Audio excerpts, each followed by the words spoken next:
All right, welcome back, or welcome for the first time to some of you who are joining us for another episode, another lesson of Inlook Outlook.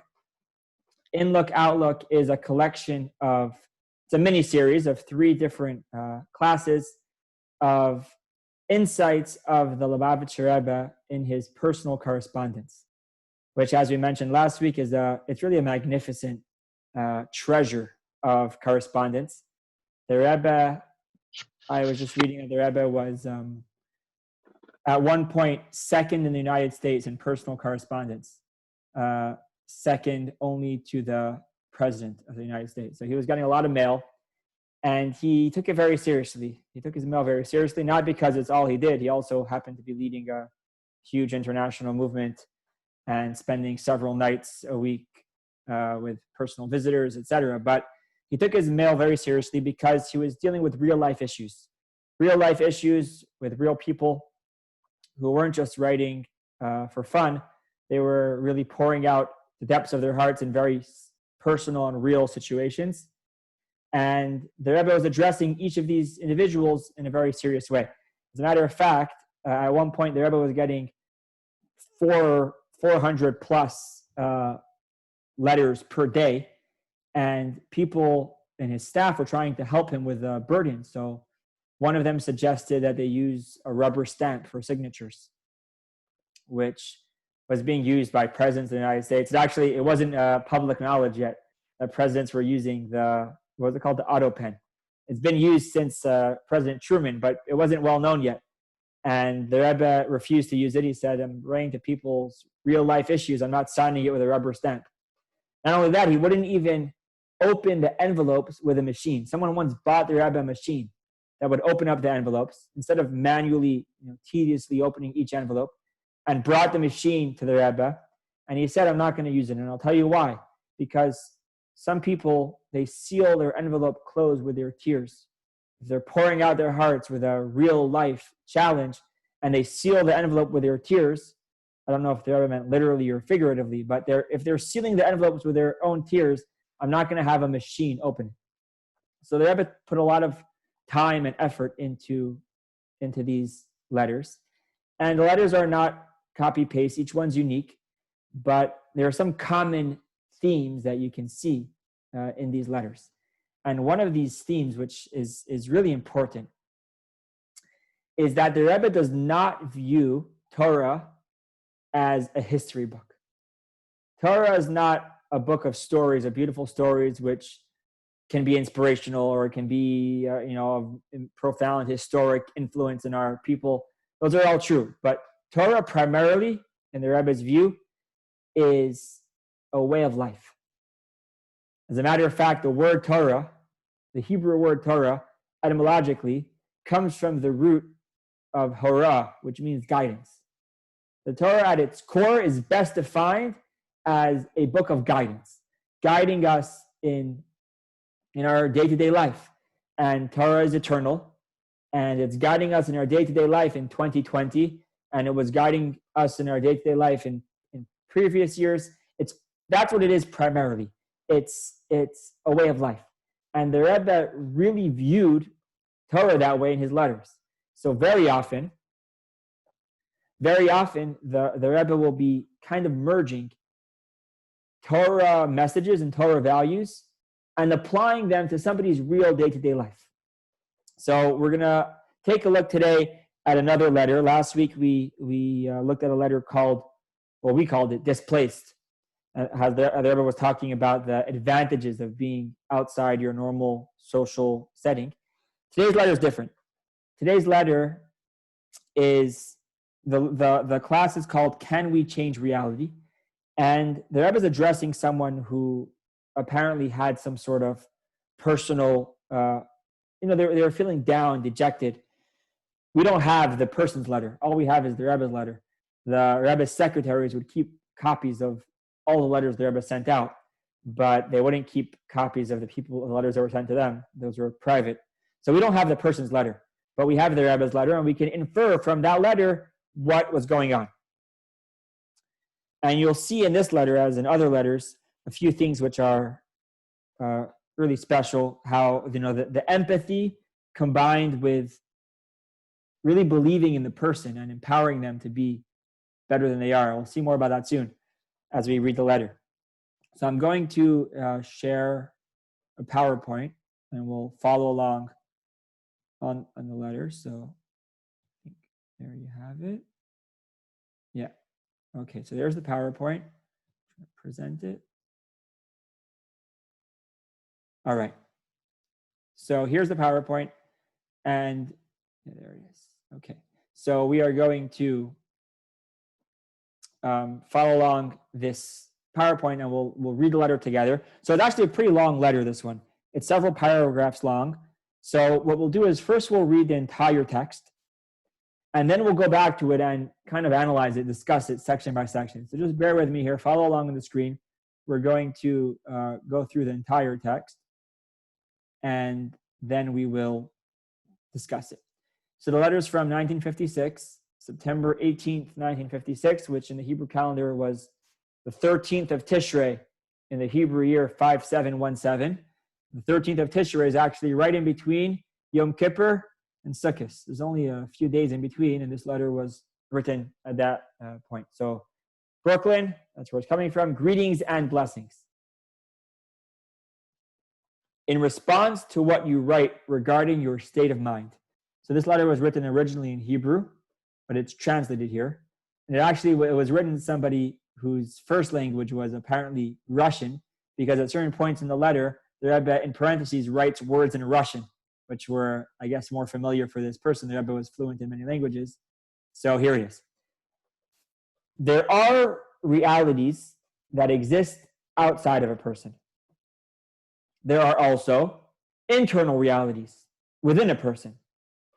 Finally, there are things whose reality consists only in the way that we think about them.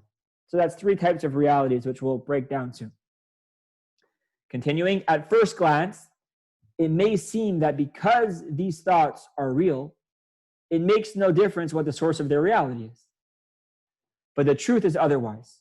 A person possesses the ability to evaluate their own feelings, to assess their veracity and validity. This internal evaluator influences our state of mind, also when it operates behind the scenes, in what is commonly referred to as the subconscious. Also, when this process is not consciously sensed, it is taking place in our minds. It is obvious that the thoughts about which you write in your letter are of the third type of reality, which is more easily overcome than the other two types. Furthermore, often these thoughts and feelings will go away on their own when the person stops thinking about them, either due to external factors or when the person resolves to put them out of their mind. Certainly you know all this already, but sometimes hearing it from another person, verbally or in writing, brings greater clarity. My hope is that the same will be the case in this instance. I am enclosing a copy of the communal letter I wrote for this past Rosh Hashanah, which was about 2 weeks prior. In it, you will find my view on a number of the points you touched on in your letter, both by allusion and more explicitly, and which are contributing factors to the thoughts and feelings about which you wrote to me. There is an expression used by the sages, Ma'aseh Raf, which translates as actual practice is the most powerful. Meaning that when an action was followed in actual practice, this constitutes the strongest proof. There are many hundreds and thousands of people who were once in a state of mind such as you described, and who overcame it without leaving any negative mark at all, which implies that the same will eventually also be the case for those whom some remnants of this state of mind still linger. It is only that, as is customary in our world, one doesn't hear about the experiences of all those people as they represent the normal and natural course of events, whereas that small minority of cases where this does not occur gets all the publicity. Now, everything that I said until now would apply if there was a need to discuss and explain these matters. However, if we are to contemplate for even just a moment the task which each and every one of us is called to fulfill in this life, namely to illuminate the world by strengthening and spreading the way of life that follows the directives of our Torah, the Torah of life, thereby influencing our portion in the world, and certainly our immediate surroundings. There remains no available time in which to indulge in thoughts about oneself, of the type you write about in your letter. Granted, in the beginning, it's not so easy to shift one's mental focus from thinking about oneself to thinking about one's task in God's world.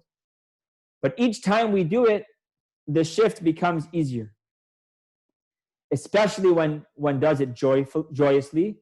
The basis for this joy being what Maimonides writes in the end of the Laws of Lulav. And that's from the book of Igrot Kodesh, which is a collection of the Rebbe's Responsa, volume 14. Okay, so that's the letter. If you followed, great. If you got lost somewhere in the middle, it's also great because we're going to break it down a little bit. That was a long text. But if you followed, you saw how the Rebbe is addressing somebody who's going through a hard time. And the hard time they're experiencing is an emotional hard time. They're feeling down, dejected, depressed, just not energized, not positive. And this person apparently wrote to the Rebbe, expressing those feelings of sadness and of dejection. So the Rebbe's response has a number of parts to it.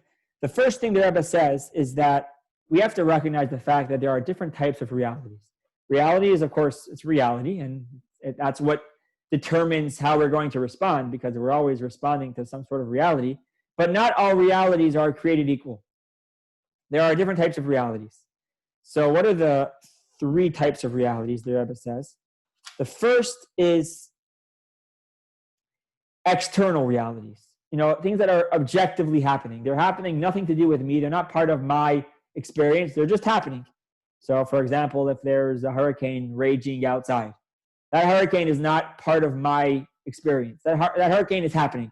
It's happening whether or not I'm here. It's nothing to do with me. It's just a reality.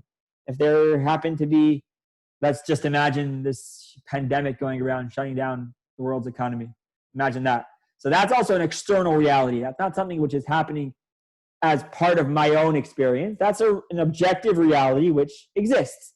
Of course, we can do our part to impact the situation, but at the end of the day, there's this reality that exists independently of us. That's the first category. We'll call that the external realities. You see here on the screen, the external realities. You see the picture of a guy using a calculator to figure out what's actually happening. Then the second kind of reality is internal realities.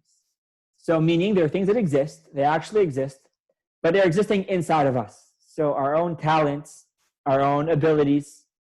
See in the picture, the guy's playing piano. That's their ability. Oh, I just skipped. Their internal realities. So it's their own talents and abilities.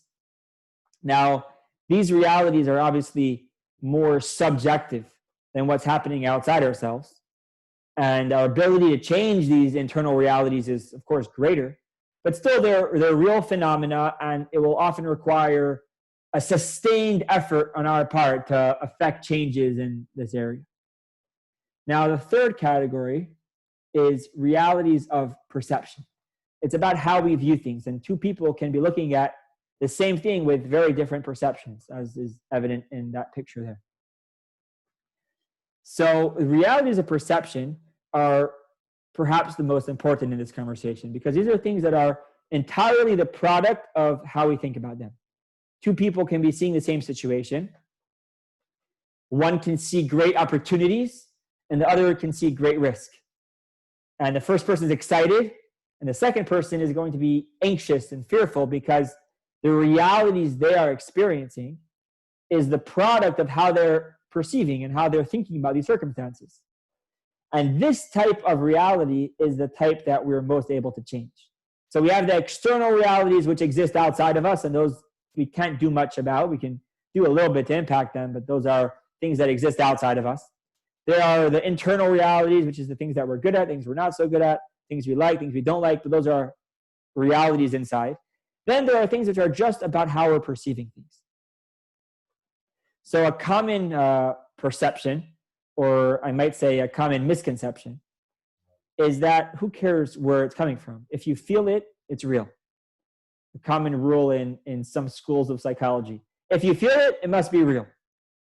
And it doesn't matter what's causing you to feel it because you feel it. Well, in this letter, the Rebbe rejects that way of thinking. And he says that human beings are not machines that have, you feed data in at one end and then the result comes out at the other end and it's a set result. That's not true. We have free choice. And on the most basic level, that means that we're self-critical. We have the ability to, and we evaluate our own thoughts and feelings. And we decide whether these thoughts and feelings are warranted, whether they're valid, whether they're legitimate, or whether they're not.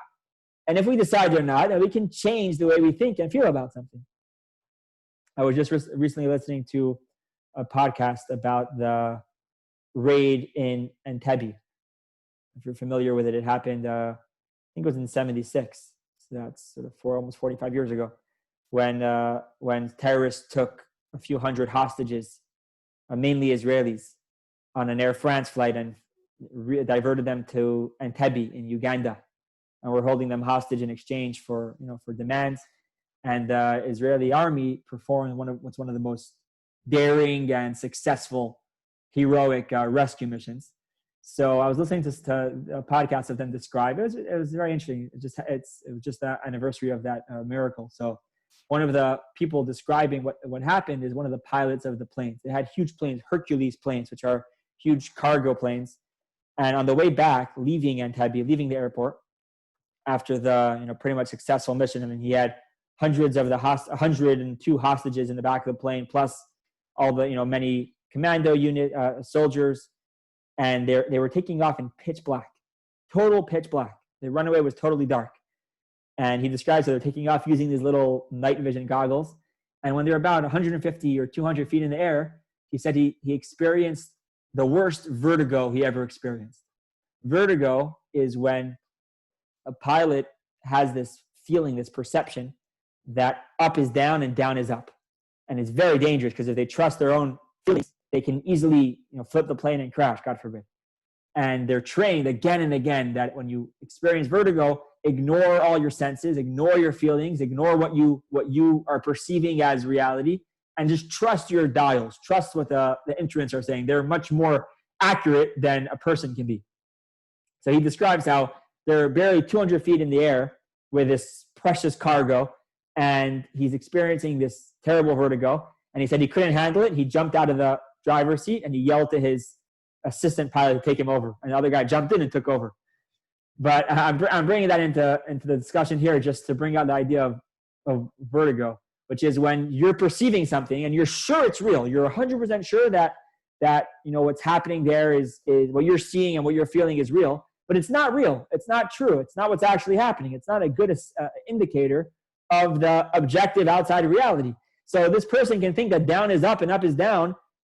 Well, hopefully they know not to always trust their feelings. So sometimes we feel things, and we have to recognize that not always is our perception the real reality. And not always do the feelings that we feel or the things that we want or the things that we're afraid of, not always is that a good indicator of what's actually happening. And we shouldn't be making choices always based on those feelings.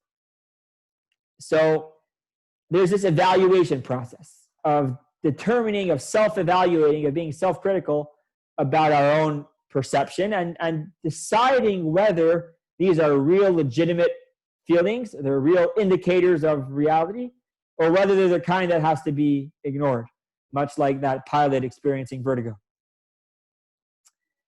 Now, in that letter, the Rebbe wrote that this evaluation process can take place on two levels.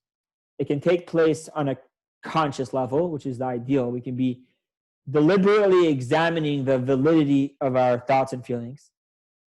Now, the more we do this, the more we're going to be living a life which is conscientious and self-aware.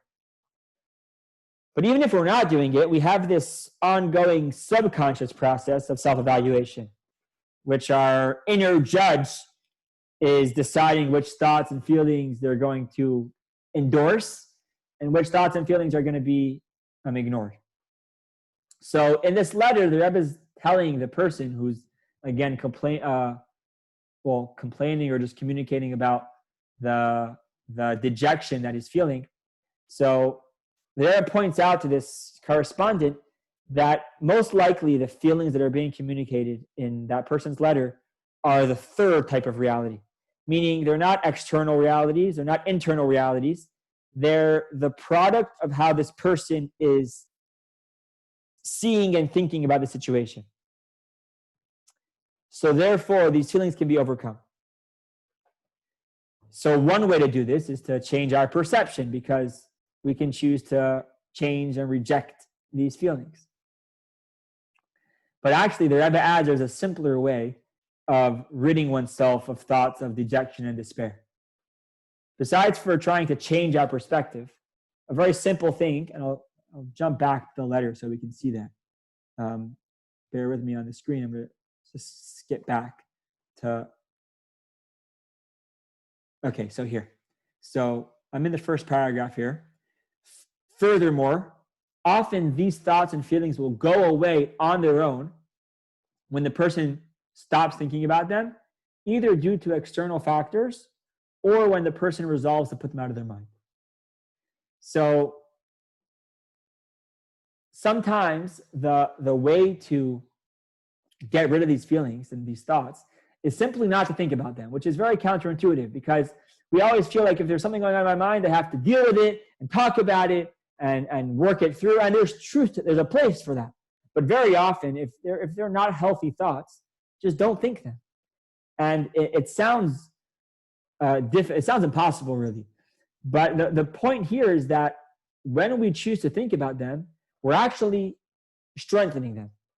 It's kind of like a muscle. When you use the muscle, you're exercising it, you're making it stronger.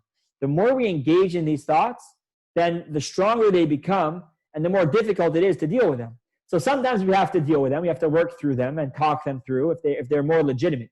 But if they're entirely a product of our own perception and they're not real, then sometimes we have to just not think about them. We have to choose what we think about. That's an important rule, which is a very important basic rule in Jewish thought, but it's not so obvious for everyone. We are responsible for our actions. If I do something, that's my choice. I'm also responsible for what I say. If I say something, that's my choice. There's a third thing that's my choice. You know what that third thing is? My thoughts. I'm responsible for what I think about. At every moment, I'm choosing what to think about. The same way I choose what to do and what to say, I choose what to think. And I can, and we all can choose not to think about certain things. A thought can fall into our mind, and we have the choice at that moment either to indulge in that thought, to engage it, or to think about something else. So we're not just recipients of our thoughts. We choose what we think about. And if a thought is not a healthy thought, then often the most simple thing is just don't think about it. As much as possible, think about something else. Be busy with something else. Go do something. All right, moving along to the next paragraph, where certainly you know all this already. I mean, this is almost a side point, but it's very interesting rule in communication with somebody who's feeling down, and somebody asks you for advice. So of course it's important to give them good advice, but often what they need is empathy, and they need to be treated with respect. So if you're going to tell someone very basic advice, sometimes it's very helpful to remind them that they might know it already. I might not be telling you something you don't know. I might just be helping you in the communication process to make it more clear. And can help crystallize issues which we already know. Sometimes having a good friend or someone who you respect, who you can talk something through to, they might not be giving you advice that you don't know already. They might be just gently nudging you back onto the right path and keeping you focused. Now, at this point, in this paragraph over here, the final paragraph on the screen, so the Rebbe refers to a communal letter, which he wrote a few weeks earlier, which the Rebbe would often send out communal letters before the high holidays and sometimes before Passover, sometimes on other occasions. They're actually very interesting letters. There aren't so many people, I would say, in history of the Jewish people that addressed a letter to every single Jewish man and woman in the world. That's who the Rebbe wrote it to. The addressee on the letter was all Jewish men and women in whatever place they find themselves. And the letter would be printed in newspapers and sent out in all different places. And these were messages that the Rebbe had as a Jewish leader for the Jewish people at that time. So in this letter, and we actually, if we have time, we'll go through it at the end of the discussion. It was from a few weeks earlier, also 1956. I'll just give you a overview.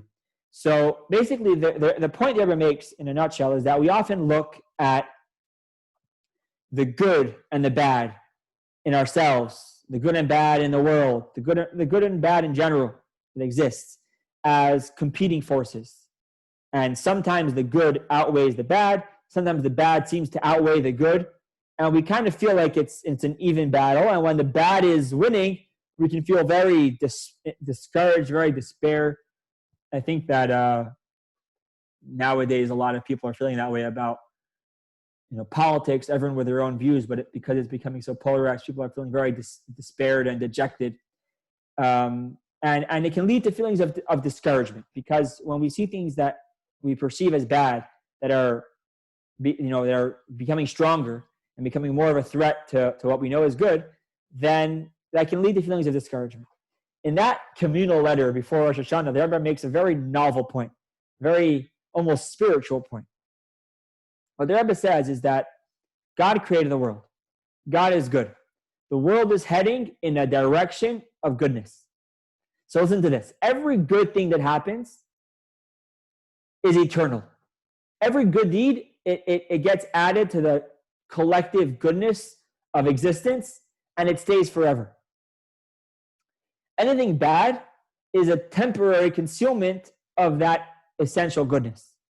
So the good is accumulative. The effect of every good action endures forever. The bad is temporary, it's reversible. And therefore the good is always going to be triumphant. So that was the point that Rebbe made in that communal letter, that the collective good that we are accomplishing as people, as society, as humanity, as a Jewish people and in the world in general, the good that we're accomplishing is eternal. It doesn't get reversed. It can't be reversed. Every negative action or negative movement is all temporary. And the Rebbe is referencing that over here because he's addressing this person who's feeling dejected. And another point the Rebbe wants to add is that we have to realize that the good is not going anywhere. The good is always more powerful. Now there's two more points in this letter. The next point is over here, that the best way to know something is true is if it's actually happening, if there's actual practice which is working. Now, if there's thousands of people who were in a state of mind that was negative and they overcame it, so that makes it clear that it's very possible to overcome negative thoughts.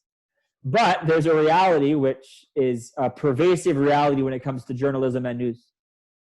What makes the news? Well, things that are newsworthy. What's newsworthy?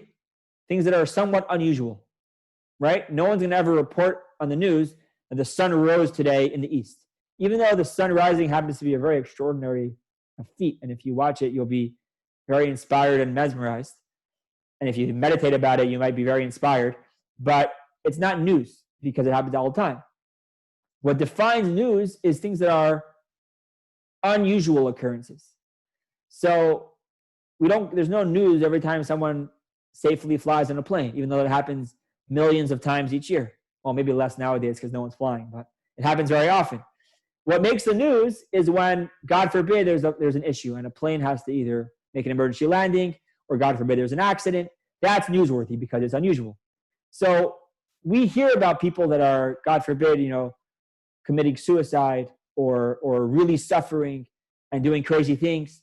But those are the exceptions to the rule. The rule is that we all experience negative thoughts and we all overcome those negative thoughts.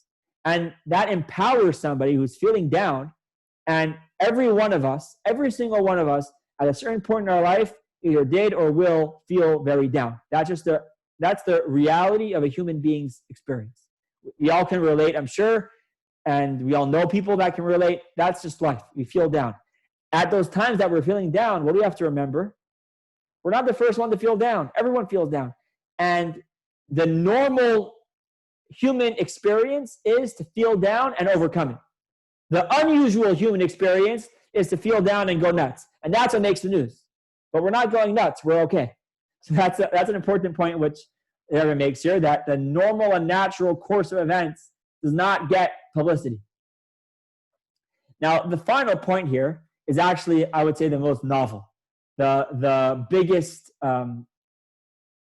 novelty of this lesson, the most important point possibly, is this final point, and it's really fantastic. As a preface, if you ask people what makes them happy, imagine we would get together, us on this Zoom meeting, and whoever's joining on Facebook, whoever will watch it later, and we would all ask our friends, ask 20 people, if you could have whatever you want to make you happy, what would you ask for? Whatever you want. Make a list of whatever you need to be happy. What do you want? And it would be very interesting to analyze those results. But I'm going to speculate that most of those results would actually not be true. Meaning most of those things, if they actually were granted, wouldn't make a person happy. Maybe temporarily it would give them, some form of happiness, but it wouldn't work. We don't actually always know what makes us happy because we gravitate towards material things. So if on that list would definitely be money for most people, and probably a lot of it. But interestingly, there are plenty of rich people out there, and they're not so much happier than the rest of us. As a matter of fact, studies show that wealthy people actually have bigger challenges in terms of happiness and fulfillment than middle-class people. Perhaps on that list might be popularity or fame or feelings of success and achievement. But there are plenty of very successful and highly achieved people that are not happy. So there's this interesting phenomenon that people don't actually know what makes them happy. Now, the reason is because a human being has much deeper needs than, let's say, an animal. An animal, to be happy, all it really needs is to have its material needs met. It has to have its food, its water, or whatever else it needs to run around, and it's happy. Human beings are much more complex. And there are things that we need that we don't even realize we need. So what the Rebbe is going to argue over here in this last point, which is, it's absolutely startling. It's totally not what you'd expect, is that what makes us truly feel happy is when we aren't thinking about ourselves. When we are busy with what we are needed for instead of busy with what we need. If we're thinking about what our role is in this world, what we can accomplish in this world, what we are needed for, or for those of you that I see some familiar faces from our Warrior to Warrior course. So in the Warrior to Warrior wording, what our mission is, what our role is, what our mission is. So if we're gonna focus on what we are needed for and what our mission is, that is what makes a person happy. We're not meant to be busy thinking about ourselves. It's so astonishing, this perspective, that if we're going to be busy thinking about what I need and what I want, and even if we spend 24 hours a day, 7 days a week, doing whatever we can to fill those needs and make ourselves happy, and even if we have all the outside resources available to help us, it doesn't work, because we're not supposed to be busy being happy. We're supposed to be busy accomplishing. We're supposed to be busy doing what we're needed for. We're supposed to be asking ourselves, not what will make me happy, but what can I do to make someone else happy or to accomplish a good thing. And then suddenly after doing that, we'll be like, hey, by the way, I actually am feeling really happy, but I don't have time for that. Let me continue what I'm doing. That's the only way a human being can be happy. It's totally counterintuitive. Let's read that inside. So here we are at the top of this next screen. Now, everything that I said until now would apply if there was a need to discuss and explain these matters. Meaning, if this was a useful conversation to talk about why you are dejected and how we can make you not dejected. However, taking this a step deeper, if we are to contemplate for even just a moment the task which each and every one of us is called to fulfill in this life, namely to illuminate the world by strengthening and spreading the way of life that follows the directives of our Torah, the Torah of life, thereby influencing our portion in the world and certainly our immediate surroundings, there remains no available time in which to indulge in thoughts about oneself of the type you write about in your letter. The ideal state of a person, the most successful state of mind, is to be busy doing good things to the extent that we don't have time to wallow in our own feelings.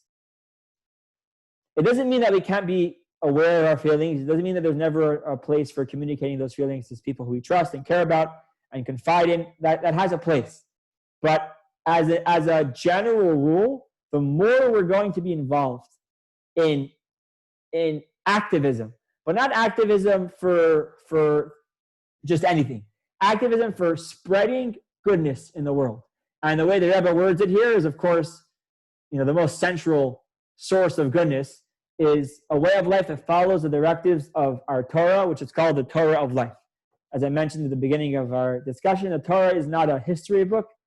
The Torah is a way of life, and it's guiding our day-to-day life in 2020. It's God's way of directing our lives. And so that's our task. Our mission is to see how are we able to influence. And the wording here in quotes is our portion in the world, meaning whatever our sphere of influence is. How are we able to influence those people in our sphere of influence to make them better, to make them experience good things, to make them aware of the directives of the Torah of life? And when we're busy doing that, suddenly feeling despair, feeling despondent are luxuries that we don't have time for. We're too busy on our mission. And as a matter of fact, in recent psychological studies, and I'm not a psychologist, so I can't be a total expert on this, but there's been a lot of studies being done about how ego-driven goals do not foster happiness. Goals that are advancing ourselves. It doesn't just mean being a big, arrogant person. Even just our own accomplishments. Trying to be accomplished. Who doesn't want to be accomplished? We all want to be accomplished. But pushing and advancing our own accomplishments doesn't actually make us happy. What makes us happy is losing ourselves, quote unquote, and devoting ourselves to a goal that's much greater than ourselves. And at the end of the letter, the Rebbe references a quote from Maimonides, which I'll bring here on the screen. Here, this is from Maimonides, where we see that humility is actually the true source of happiness. So I'm going to read here. If you're looking at the screen, you can follow along on the screen, or you can just listen. This is from Maimonides in the Laws of Lulav, actually. He says as follows: the joy that a person should experience in the fulfillment of the mitzvahs and the love of God who commanded them is a great service.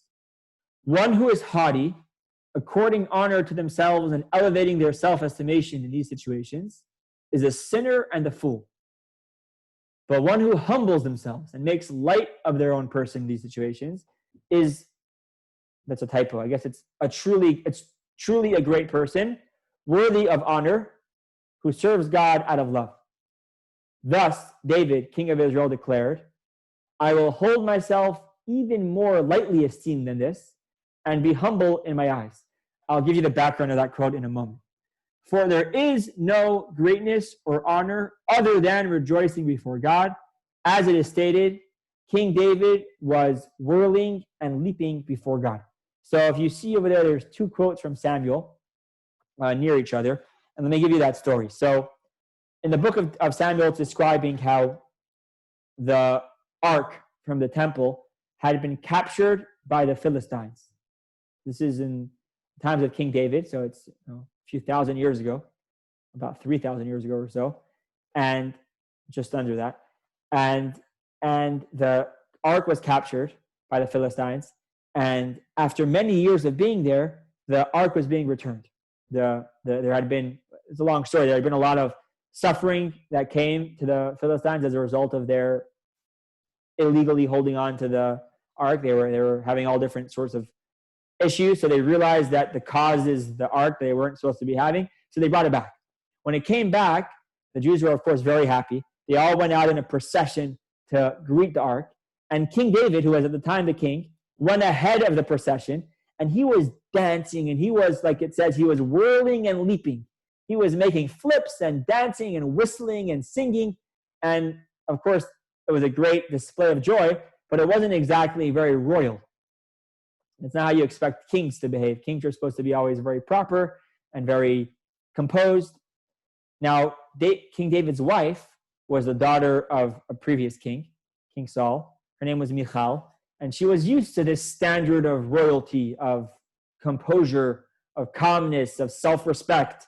And she was quite, I would say, surprised and not very happy to see her husband, who was the king, whirling and leaping. So she told the king that afterwards, that I don't think you were very honorable today, exposing yourself in the sight of all these people in such a simple way. So what David responded is that I was dancing in celebration before God. And if that is considered, to be debasing myself, then I will hold myself even more lightly esteemed than this and be humble in my eyes. If that's what we're talking about, if it's talking about being so busy and so involved in what's wanted from me and what's good and what's my mission, that I totally lose my own self and totally disregard my own perception, my own appearance. If that's what you're talking about, then that's the best possible thing, and I'll do it again. So that's King David saying and explaining that the way to really be honorable, the way to really be great, and the way to really be happy is to be so absolutely busy with what we are needed for and what our mission is and how we're able to positively influence what's outside of us that we don't even have time to deal with ourselves. So let's sum up what we read today. We read a letter of the Rebbe to somebody who was feeling sad and dejected. The person, we don't have their letter, but they clearly were feeling quite sad. The first thing the Rebbe pointed out is that there's different types of realities. There's objective, external realities, which are totally outside of you. There's the internal realities, which are our own talents and abilities and our own shortcomings. And then there's our perception, our reality of perception, which is just how we see things. Now, if it's just our own perception, it's really up to us to use our evaluator, our inner evaluator, to determine whether or not we want to be engaging in those thoughts, because they might not be accurate. Like that example of the vertigo, where you can see things that are not actually real. The second point we pointed out was that not always is thinking about and engaging conversation with thoughts the best way to deal with them. We can just choose to divert our thoughts. We're in control of and responsible for our own thoughts, just as we're responsible for our own deeds and actions, deeds and speech. The next point was the message of the communal letter, which was that the good that exists in reality is enduring, it's everlasting, whereas the challenges and the negativity are all temporary and they will be overcome. The fourth point was that what's newsworthy is the unusual, the exceptions to the rule, but the rule, which are usually good, are not publicized and don't get proper attention. And the final point, which we just spoke about, was that true happiness, true greatness, true honor doesn't come from indulging in ourselves and being busy with our own thoughts and trying to make ourselves happy. Instead, what it actually comes from is from being so busy with what we're needed for, with our mission, that we have no time for ourselves. That concludes our discussion today. I would like to open up the mics for questions or comments or your own takeaways of this lesson if you so desire. But before I do that, I'll stop the live stream on Facebook so it will be just us. All right, thank you all for joining. stopping the recording, and then I'll open it up for discussion.